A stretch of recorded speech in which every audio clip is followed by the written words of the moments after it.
Scientists have just created a robot with a real brain. No, I'm not talking about some advanced algorithm or a super smart silicon chip. I mean actual living human brain cells, grown in a lab, and slapped onto a microchip. We've officially entered the realm of science fiction, and honestly, it's a little terrifying. Brain on a chip. You may have heard of AI before, be it algorithms, machine learning, or code-following robots. But this new development's impact is altogether unique.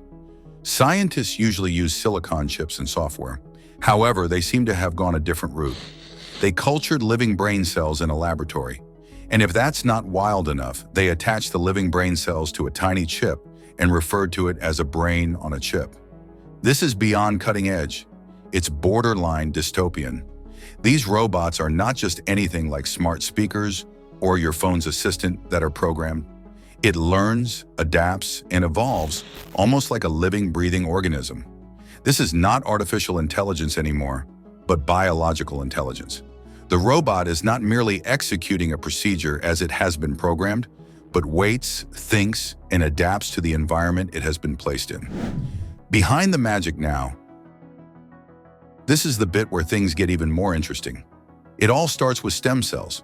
These are the sorts of cells that could grow into new brain cells. Scientists took these cells and said, "We have a new job.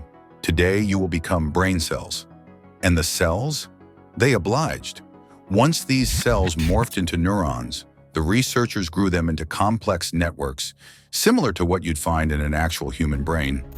Then, and this most certainly left sci-fi authors all over the world choking in envy, they grafted these neural networks onto a purpose-built microchip.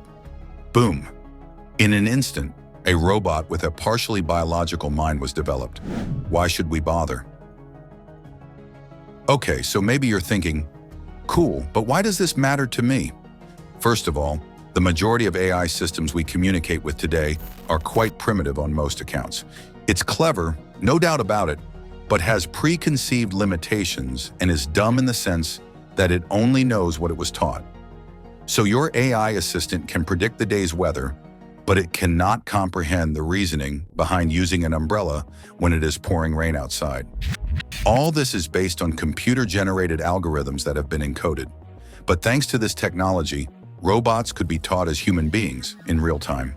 This means they would be able to adjust to new surroundings, troubleshoot problems instantly, and come up with original means of overcoming challenges they have never met before.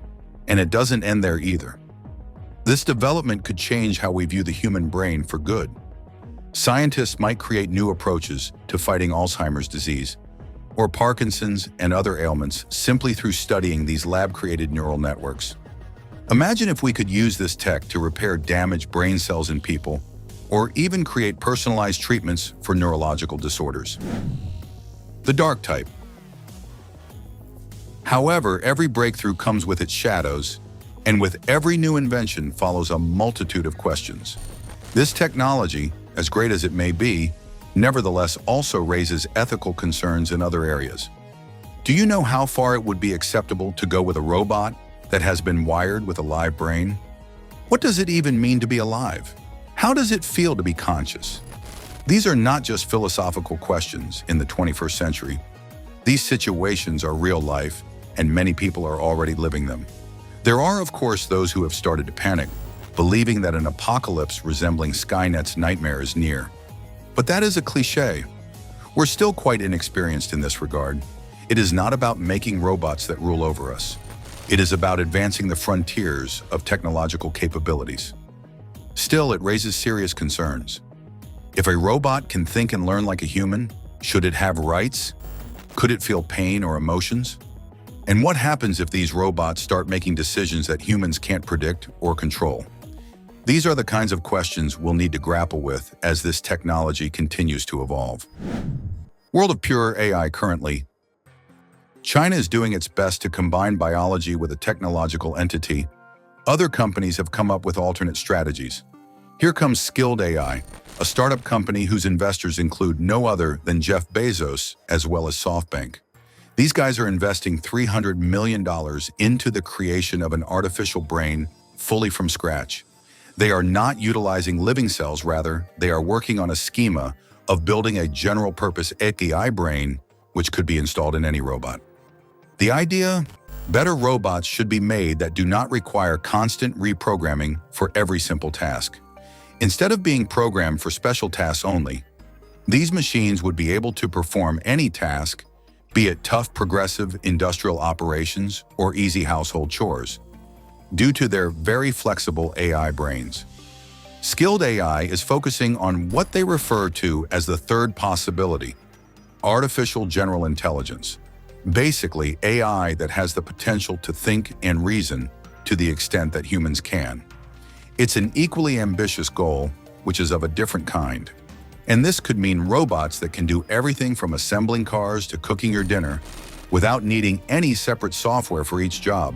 And all of this could mean joining their deep pockets together to become the profit makers. If you are liking the video so far, make sure to subscribe to the channel. Warbots. Continuing with the theme of robots having various roles, let's move over to what's going on in India. Zen Technologies, along with AI Turing Technologies, has just introduced a four-legged robot called Prahasta that looks like something that would be in an action movie.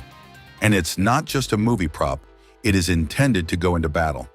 Imagine a robot dog, but instead of playing fetch, it's packing an assault rifle. Yeah, this isn't your friendly Boston Dynamics parkour bot.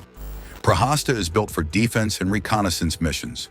It uses LiDAR, like radar but with lasers, to map its surroundings and navigate tough terrains. It can even carry a fully grown adult. Talk about your ultimate rescue bot. Now the biggest shocker? If the robot gets knocked down, it can pop itself up again thanks to a function they are calling auto-resurrection. But these amazing features didn't end there, as Zen Technologies didn't stop there, and additionally created a mid-sized, remotely operated weapon station for land and water.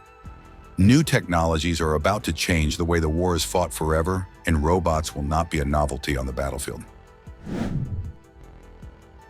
The ethical minefield.